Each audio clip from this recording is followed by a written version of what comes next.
जितने भी जितने भी टीजीटी पीजीटी चाहे वो जिस स्टेट की भी तैयारी कर रहे हों, जितने भी टीजीटी पीजीटी स्तर के जितने भी विद्यार्थीगण होंगे, उनके मन में जब वो पॉलिटिकल साइंस या राजनीतिक विज्ञान पढ़ते होंगे तो उनके मन में एक प्रश्न बहुत मतलब ज़्यादा घूमता होगा।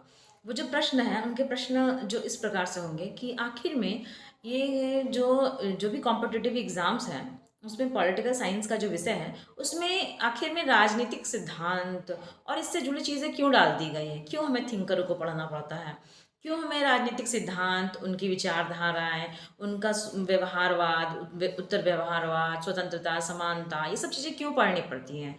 हाँ, एक सेकंड के लिए समझ में आता है कि विदेश नीति पढ़नी होती है, चलो ये मान लिया, पर इतनी सारी चीज़ें क्यों पढ़नी है, क्यों नहीं हमें संविधान और उससे जुड़ी प्रक्रियाओं तक ही छोड़ दिया जाता है, क्यों इतना लंबा कुछ हमें पढ़ना होता है, हमारे सिलेबस में इतना कुछ क्यों है।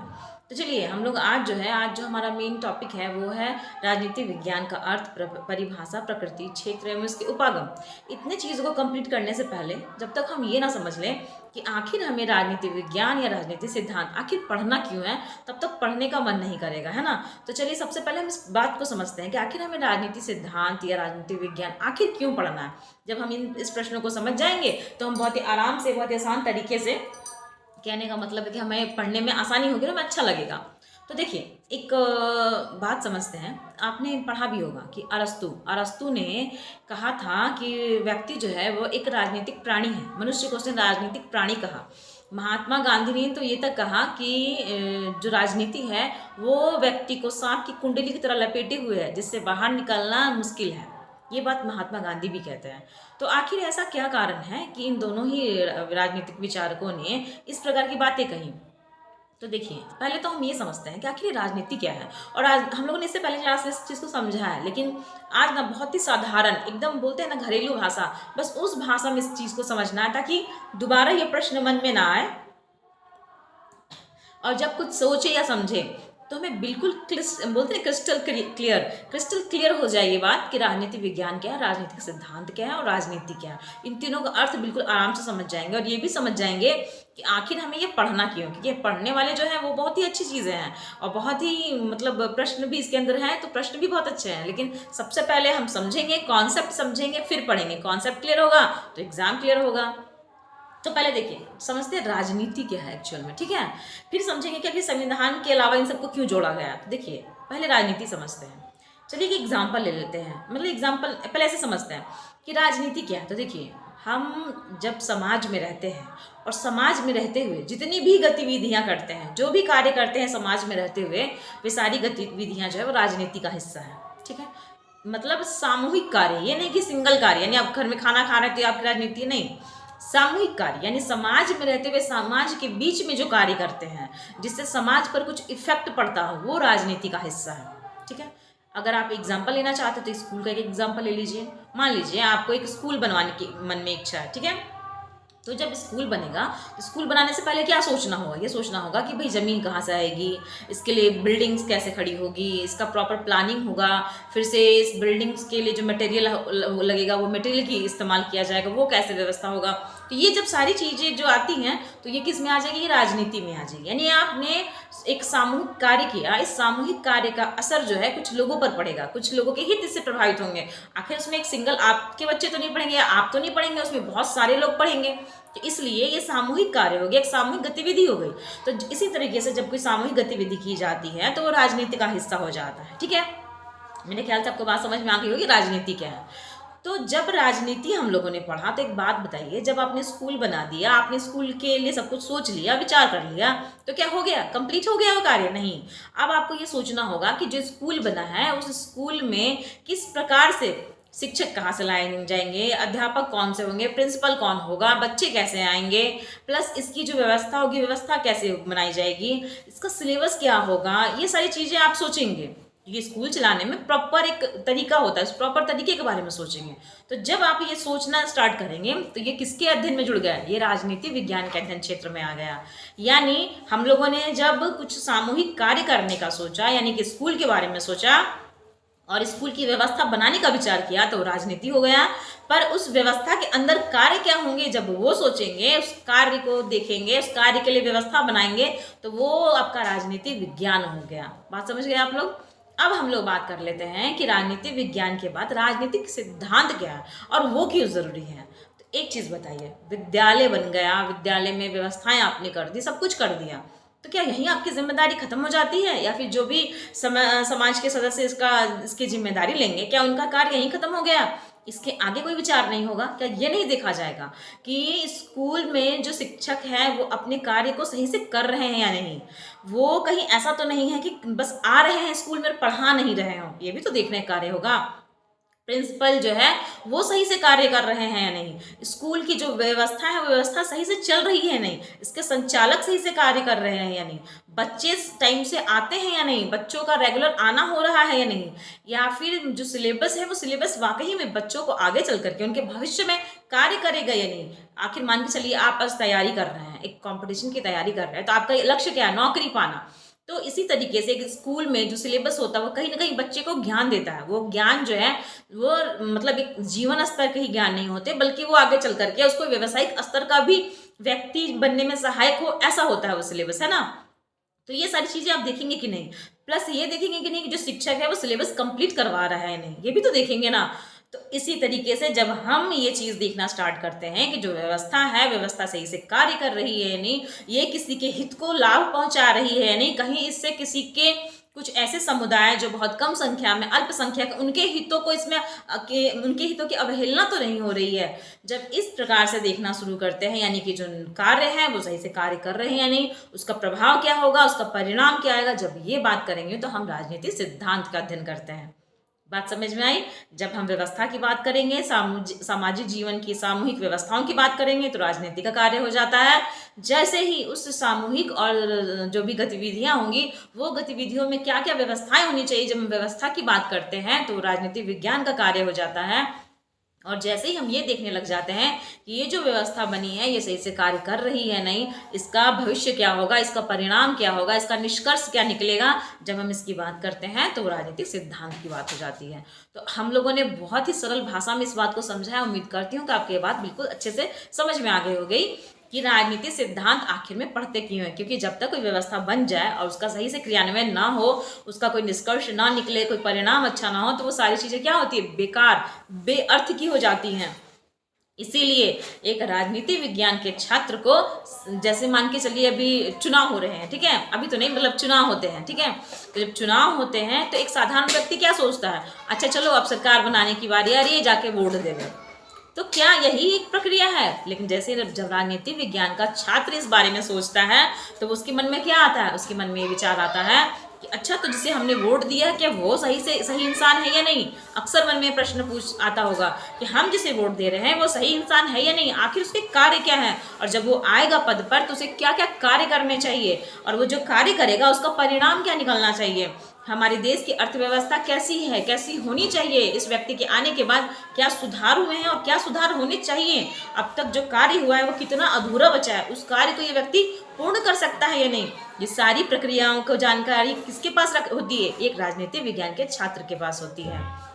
तो अब आपको समझ में आ गया कि आखिर सिलेबस में सिर्फ और सिर्फ संविधान ही तक क्यों नहीं छोड़ा जाता है, इतनी दूर तक ले क्यों रखा गया है, इतना कुछ सिलेबस क्यों शामिल किया गया है, क्योंकि जब तक पढ़ाई पूरी नहीं होगी कोई कार्य नहीं होगा। तो चलिए अब हम लोग अपने जो आज का हमारा टॉपिक है उस टॉपिक पे आते हैं, और हमारा जो आज का पहला क्लास है ये हमारा सीरीज स्टार्ट हो गया। समझ लीजिए आपका जो टीजीटी पीजीटी का आने वाला एग्जाम होगा उसका ये सीरीज चल रहा है, राजनीति विज्ञान का कंप्लीट सीरीज, जिसमें आपको न सिर्फ एमसीक्यू होंगे बल्कि एग्जाम ओरिएंटेड फैक्ट्स होंगे, और वो फैक्ट्स भी ऐसे होंगे जो अक्सर किसी न किसी एग्जाम में पूछे जाते हैं और आपके लिए बहुत ज़रूरी होने वाले हैं। चलिए क्लास स्टार्ट करते हैं और समझते हैं।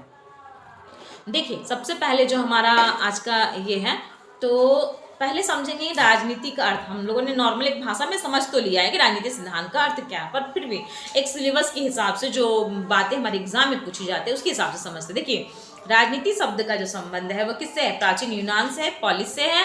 पॉलिस लिया था, पॉलिस का अर्थ क्या है, नगर राज्य, यानी उस समय राजनीति का संबंध क्या था, सिर्फ नगर राज्य के सामाजिक जीवन से, शासन से, और सामूहिक निर्णयों से लिया जाता था। यानी आधुनिक अर्थ में अगर हम बात करें तो राजनीति केवल राज्य तक सीमित नहीं है, इसमें शक्ति है, निर्णय है, संघर्ष है, सहयोग और हित और संसाधनों के वितरण का मतलब ये सब कुछ इसमें शामिल है। आधुनिक अर्थ में पहले के समय में क्या था, लोग नगर राज्य में रहते थे।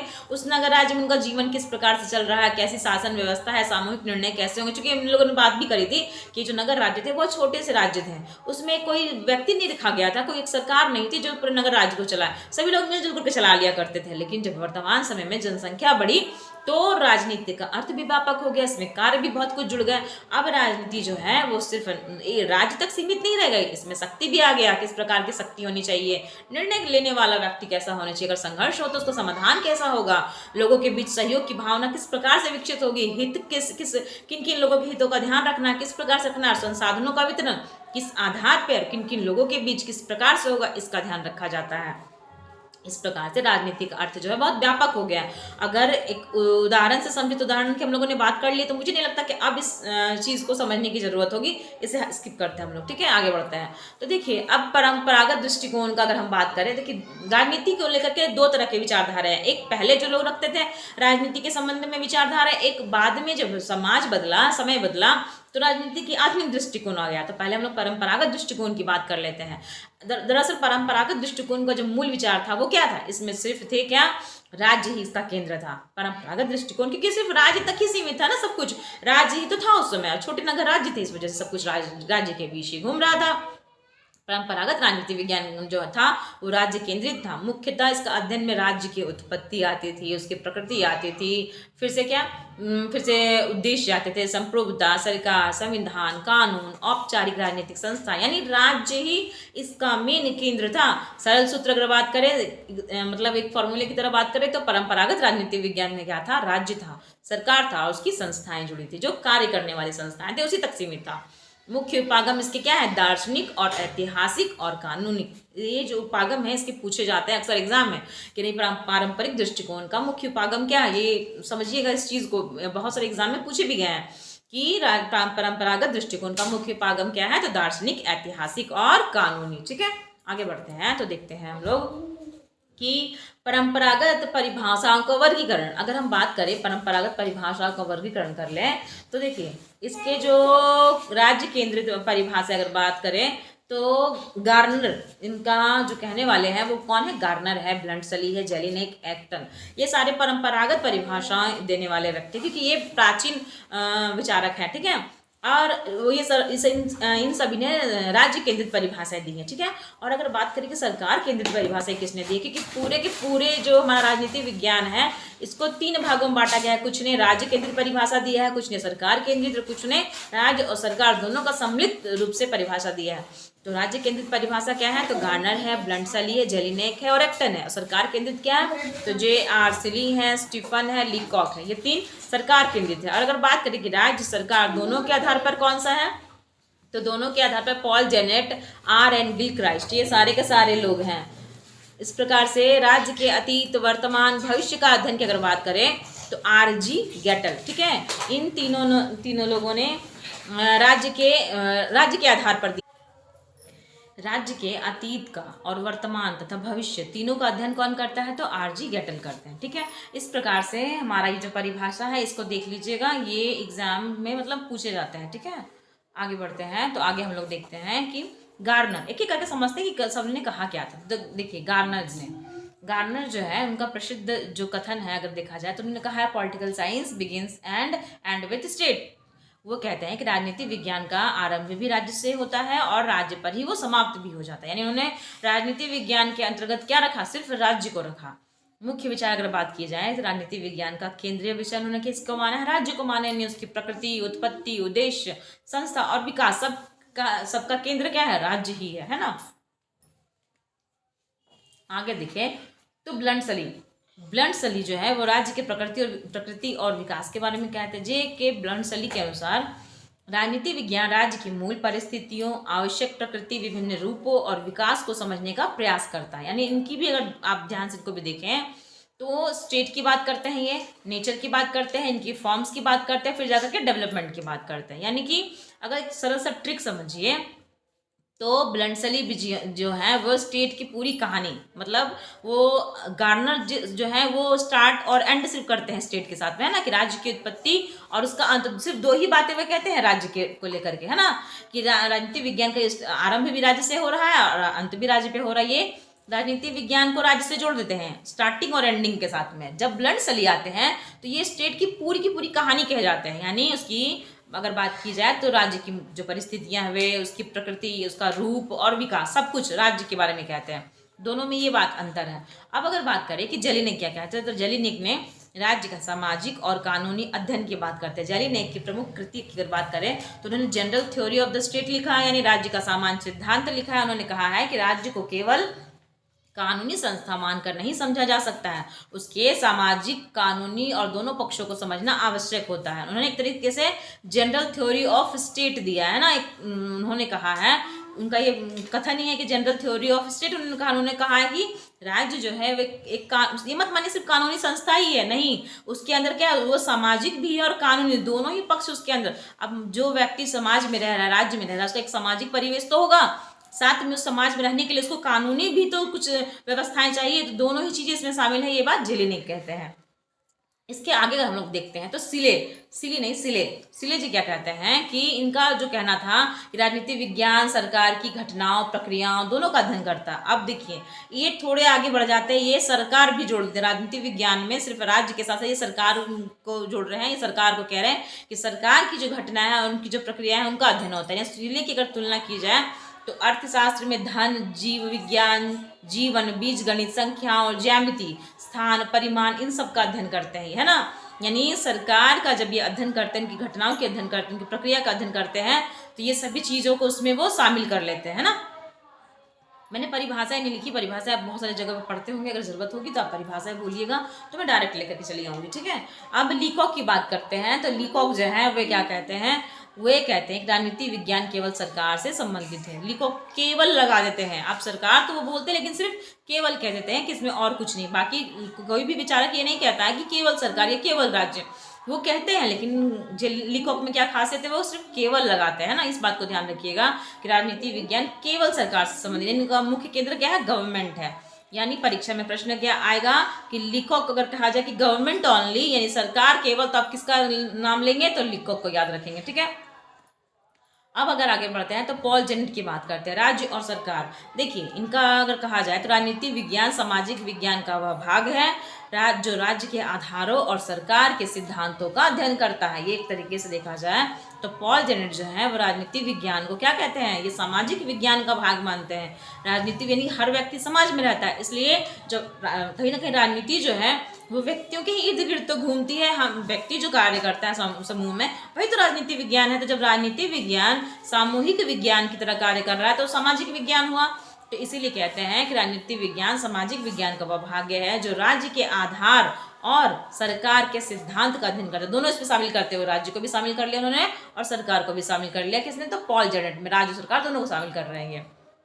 गिलक्राइस्ट ये भी राज्य सरकार को साथ में शामिल करते हैं। गिलक्राइस्ट की जो परिभाषा क्या कहते हैं, राजनीति विज्ञान राज्य और सरकार दोनों का अध्ययन है। मुख्य केंद्र इनका भी स्टेट और गवर्नमेंट है। आगे बढ़ते हैं तो देखते हैं हम लोग गेटल क्या कहते हैं। इन्होंने कहा है कि राज्य क्या है, ऐतिहासिक अध्ययन, यानी राज्य क्या है तो विश्लेषणात्मक अध्ययन, और राज्य क्या कर रहा है तो ऐतिहासिक अध्ययन कर रहा है। क्या है ये, तो विश्लेषणात्मक अध्ययन, और क्या होना चाहिए तो राजनीतिक और नैतिक दोनों होना चाहिए, ठीक है। गेटल ने अतीत की भी बात कर दी, यानी क्या रहा है, यानी क्या बीत गया। तो ऐतिहासिक अध्ययन बताया है, अतीत में राजनीति जो था वो राज्य ये था, और वर्तमान में क्या है तो विश्लेषणात्मक अध्ययन करते हैं, और क्या होना चाहिए भविष्य तो राजनीतिक और नैतिक दोनों की बात करते हैं ये। आगे देखें तो परंपरागत दृष्टिकोण की अगर हम बात करें तो परंपरागत दृष्टिकोण की विशेषता क्या है, राज्य केंद्रित और औपचारिक राजनीतिक संस्थाओं पर जोर देता है। अगर ये परंपरागत दृष्टिकोण की विशेषता रही है, राज्य केंद्रित रहा है और औपचारिक राजनीतिक संस्था पर इन्होंने जोर दिया है, और संविधान, कानून, सरकार, संस्थाओं का इसमें अध्ययन होता है। राजनीतिक दर्शन और ऐतिहासिक विकास को महत्व दिया गया है। मुख्यतः वर्णनात्मक और मानकीयकृत है, व्यक्ति के वास्तविक राजनीतिक व्यवहार और महत्व इसमें व्यक्ति के वास्तविक राजनीतिक व्यवहार, और मेरे ख्याल से चीज़ें इसके साथ में ये हो गई हैं। हाँ, ये हट गया थोड़ा सा। दार्शनिक उपागम की बात करें, अच्छा ये समझ ले क्या है ये।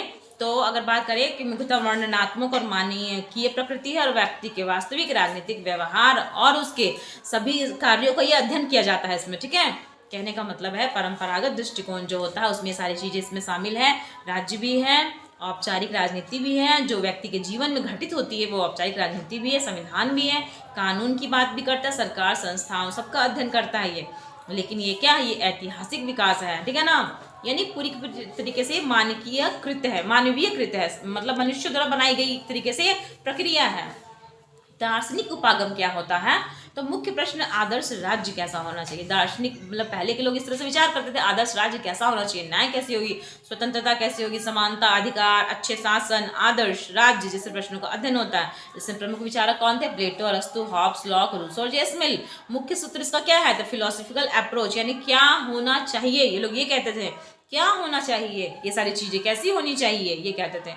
मगर जब ऐतिहासिक उपागम जो है इसका क्या है, तो राजनीतिक संस्थाओं को उनके ऐतिहासिक विकास के आधार पर समझा जाता है। यानी भारतीय संसद को समझने के लिए औपनिवेशिक शासन समझना होगा आपको पहले, यानी 1999 का जो भारतीय शासन अधिनियम उसे 1935 का भारत सरकार अधिनियम जो हुए हैं, संविधान सभा, गैर संविधान के विकास को देखना होगा। मुख्य विचार की बात की जाए तो वर्तमान राजनीतिक संस्थाओं को समझने के लिए उसका ऐतिहासिक विकास जानना और भी ज्यादा जरूरी हो जाता है ना। कानूनी उपागम अगर देखी जाए तो देखिए कानून की बात आ रही है, तो जब कानूनी उपागम आएगी तो राजनीतिक संस्थाओं का अध्ययन संविधान के माध्यम से कानून, अधिकार और संवैधानिक सीमाओं के आधार पर होगा, है ना। उदाहरण के रूप में अगर बात की जाए तो राष्ट्रपति की संवैधानिक स्थिति क्या है, उनकी शक्तियां क्या होंगी, उनकी सीमाएं क्या होंगी, शक्तियों की सीमा केवल संविधान पढ़ने से पूरी तरह पता नहीं चलता है कि संस्था व्यवहार में कैसे काम करती है। आपने संविधान पढ़ लिया तो क्या समझ में आ जाएगा ये सब चीजें कैसे कार्य कर रही हैं, नहीं, आपको पूरा जानना होगा, इस तभी जाकर ये चीजें समझ में आएगी। ये लेकिन इसकी सीमा है, ये कानूनी उपागम की एक सीमा है। आप संस्थागत उपागम की बात करें तो मुख्य अध्ययन इसमें क्या होता है, संस्थागत क्योंकि संस्थाओं से जुड़ी है तो इसलिए संसद होगी, कार्यपालिका होगी, न्यायपालिका होगी, राजनीतिक दल होंगे, नौकरशाही होगी, निर्वाचन संस्थाएं होंगी। मुख्य प्रश्न क्या बनता है इसमें, तो संस्था की संरचना क्या है, उसके अधिकार क्या है। आधुनिक दृष्टिकोण आगे पूछता है कि संस्था व्यवहार में वास्तव में काम कैसे करती है इसके अंतर्गत, है ना। अब अगर बात करें आधुनिक दृष्टिकोण क्यों आया, भाई हम लोगों ने पारंपरिक दृष्टिकोण तो देख लिया, अब उसके बाद क्या जरूरत थी आधुनिक दृष्टिकोण की, तो भाई द्वितीय विश्व युद्ध के बाद अगर बात की जाए तो द्वितीय विश्व युद्ध के बाद राजनीतिक अध्ययन की एक नई प्रवृत्ति मजबूत हुई। केवल संविधान नहीं, केवल कानून नहीं और ना ही मतलब औपचारिक संस्था, बल्कि राजनीति की पूरी वास्तविकता नहीं समझी जा सकती है केवल इन सब इतना ही पढ़ लेने से। आप राजनीति को पूरे अच्छे समझ जाइएगा, क्या इतना ही राजनीति है, तो नहीं। अध्ययन में व्यक्ति, समूह, राजनीतिक व्यवहार और मतदान, जनमत, दल, दबाव समूह, शक्ति और राजनीतिक संस्कृति सभी शामिल हुए। यानी इसका क्षेत्र क्या हो गया आधुनिक दृष्टिकोण के हिसाब से, और व्यापक और बढ़ गया। पहले बस संविधान तक सीमित था, उसकी कानून व्यवस्था तक सीमित थी, अब इसमें व्यक्तियों को भी शामिल कर दिया गया, उनसे समूहों को भी शामिल कर दिया गया। यानी जो कानून पहले था सिर्फ कानून पढ़ेंगे, वर्तमान में क्या हो गया, वो कानून जब व्यक्तियों पर लागू होगा तो क्या कार्य करेगा, क्या कानून वाकई में कार्य कर पा रहा है या नहीं, समझ में आई बात। संविधान पहले बस लागू हो गया, अब ये क्या देखा जा रहा है कि राजनीतिक व्यवहार पर एक जो संविधान है वो कितना कार्य कर रहा है। मतदान की बात पहले भी थी, अब वर्तमान में भी है, पर मतदान क्या हो गया, इसको एक व्यवहारिक रूप ला दिया गया कि मतदान जो है आप सोच समझ के देंगे। पहले लोग को समझ नहीं आता था, किसी भी व्यक्ति को चुनते थे, लेकिन पहले मतलब इस तरीके की प्रक्रिया नहीं थी, निरंकुश शासन भी था। लेकिन अब क्या हो गया, वही मतदान आ गया। मतदान आने से क्या हो गया, जो चुनावी प्रक्रिया है उसको एक नया रूप मिल गया, एक नया मोड़ मिल गया। जनमत दल आ गया, इसमें जनमत आ गया, जनता का मत शामिल हो गया, दल बन गए, राजनीतिक दल बन गए, राजनीतिक दलों के कार्य के हिसाब से उन्हें वोट मिलने लग गया। दबाव समूह आ गया, अगर कोई भी पार्टी अगर कार्य कर रही है, कोई भी सरकार कार्य कर रही है तो उस पर उसके कार्यों को लेकर के उन पर दबाव डालने वाला दबाव समूह आ गया, शक्ति आ गया, राजनीतिक संस्कृति को भी शामिल कर लिया गया इसमें। तो आधुनिक दृष्टिकोण क्या हो गया, पहले से और भी ज्यादा विस्तारित हो गया। अब अगर आगे बात करें कि परंपरागत से आधुनिक में क्या परिवर्तन आए हैं, तो देखिए परंपरागत में क्या होता था, पहले प्रश्न था संविधान क्या कहता है, पर आधुनिक प्रश्न क्या बन गया, वास्तव में हो क्या रहा है, एक्चुअल बिहेवियर क्या है, पॉलिटिकल रियलिटी क्या है, इंस्टीट्यूशन कैसे काम कर रहे हैं, इंडिविजुअल हो रहा है या ग्रुप बिहेवियर चल रहा है। मतलब चीजें क्या होगी और बढ़ती चली गई है ना। वास्तविकता में जो सरकार आई है वो कार्य कर रही है, जो संविधान बनाया गया है वो संविधान जो है वो पृष्ठभूमि पर कार्य कर रहा है या नहीं, ये चीज़ें आ गई। आगे बढ़े तो व्यक्ति और मानवीय व्यवहार को समझ ले थोड़ा। तो राजनीतिक संस्थाएं मनुष्यों द्वारा बनाई गई और चालित की जाती है। सभी संस्था मनुष्य तो बनाते हैं, वही इन्हें चलाते भी है। इसलिए आधुनिक राजनीति विज्ञान जो है वो मतदाता और राजनीतिक कार्यकर्ता, अधिकारी, दबाव समूह और सामाजिक समूह के व्यवहार का अध्ययन करता है। आधुनिक राजनीति सभी चीजों का अध्ययन कर रहा है, यानी सिर्फ राज्य का नहीं, राज्य में रहने वाले व्यक्तियों का भी अध्ययन करता है ना। मुख्य प्रश्न क्या बनता है, तो लोग मतदान क्यों करते हैं। आधुनिक में समझिएगा, आधुनिक राजनीति क्या देखता है कि मुख्य मतदान क्यों करते हैं, दल क्यों बदलते हैं, राजनीतिक विचार कैसे बनते हैं। ये आज का प्रश्न है जो सभी लोग करते हैं ना।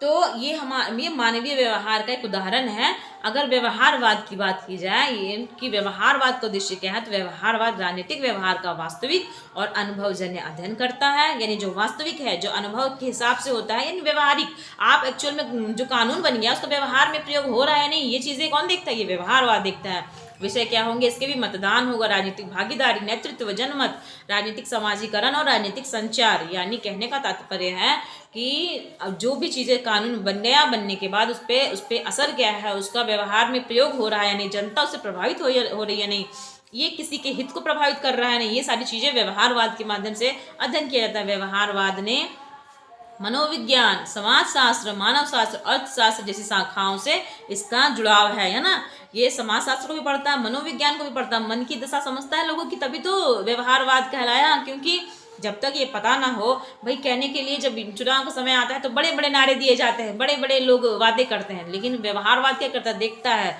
कि जो नारे लगे, जो वादे दिए गए, क्या वो वास्तविक जमीनी स्तर पर कार्य करेगा या फिर बस हवा के महल बन रहे हैं, हवा के ही पुल बन रहे हैं। ये चीज़ें व्यवहारवाद के माध्यम से समझी जाती है। अगर मान के चलिए कोई सरकार आ जाए और कह दे कि हम तो 2 ही दिन में गंगा को साफ कर देंगे, 2 ही दिन में जो है हमारी अर्थव्यवस्था, जो GDP है वो बढ़ के और 10 तक पहुंच जाएगी, क्या नहीं लगता ये सब मजाक वाली बातें हो जाएंगी?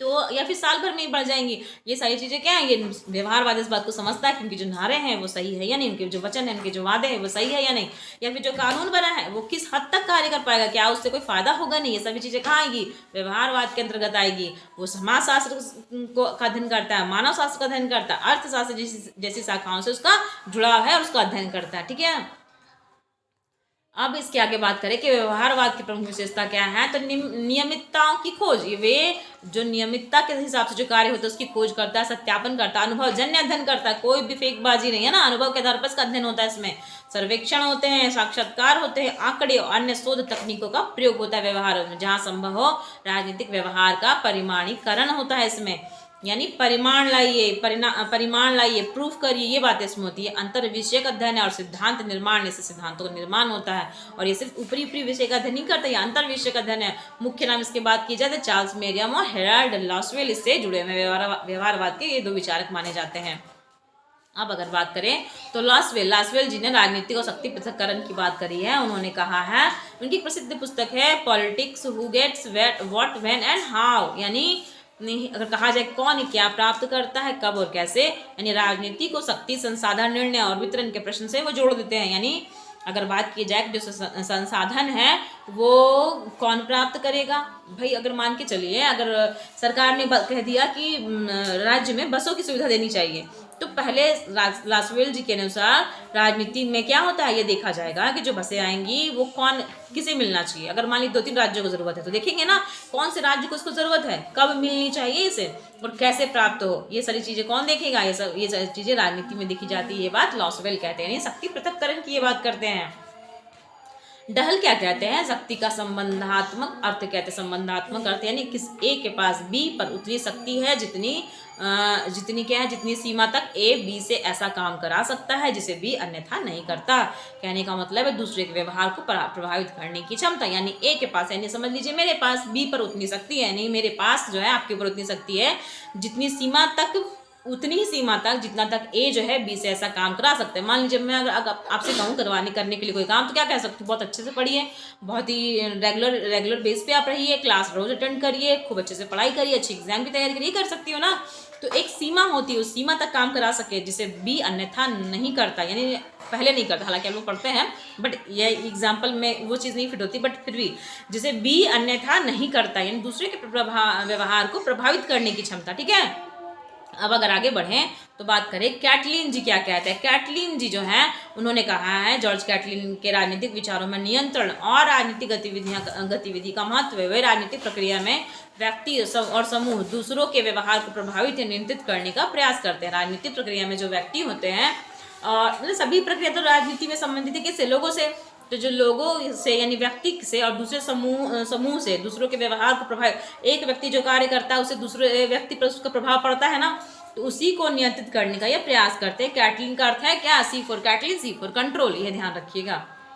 आगे बढ़ते हैं। डेविड स्टेन, तो राजनीतिक व्यवस्था। डेविड स्टेन ने राजनीति को केवल सरकार की संस्थाओं के रूप में नहीं देखा। उन्होंने ये सिर्फ नहीं कहा कि राजनीति जो है वो केवल क्या है, केवल सरकार की संस्था है, बल्कि पॉलिटिकल सिस्टम की बात करते हैं। उन्होंने कहा राजनीतिक व्यवस्था के रूप में समझाया, मतलब समाज के लिए मूल्यों का प्राधिकृत, यानी अगर कहा जाए कैटलिन जी का, तो इनका मुख्य विचार क्या है?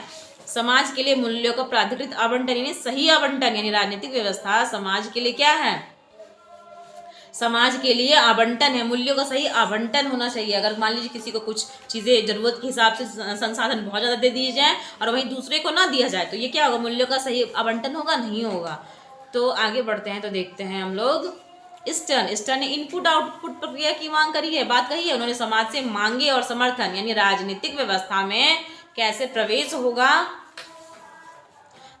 स्टर्न ने कहा है कि समाज से मांग और समर्थन की बात की है। उन्होंने कहा है राजनीतिक व्यवस्था निर्णय और नीतियाँ बनाती है। इनका कहना है कि राजनीतिक व्यवस्था ही तो निर्णय बनाती है, नीतियाँ भी लागू करती है। समाज पे इस निर्णय का, नीतियों का क्या प्रभाव पड़ता है?